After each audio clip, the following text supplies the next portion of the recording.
Mathaini ma hwaini muthenya wa Jumatatu kiumia giki niguo afitha ruhonge rwa DCI a mwena wa Kasarani kaunti-ini ya Nairobi maramukirire ndumiriri kuma kuri muingi ati ni kuri na ngari igiri nini ironekana igithiururuka mwena wa Githurai 44 ikendi indo itiganite cia thitima na njira cia ngungo. Thutha wa kwamukira ndumiriri ino, afitha acio marambiriirie gutabania uthuthuria na hau niho marahithukire ekwirwo aya atatu aria ni Francis Itaro, Joel Njoroge na John Warui makienderia onjuri indo cia thitima iria irerikana ni kuiywo iraiyitwo.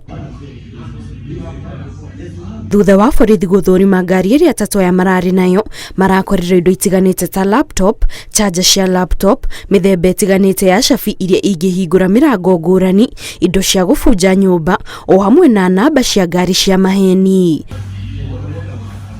Francis Itaro, Joel Njoroge na John Warui riu mahingiritwo ceceni-ini ya borithi ya Kasarani magietera gukinywo mbere ya igoti kuria mathitangitwo na ihitio ria wici o hamwe na wendia wa indo cia wici. Ngiribotera Inooro TV, njitagwo Kate Muthoni.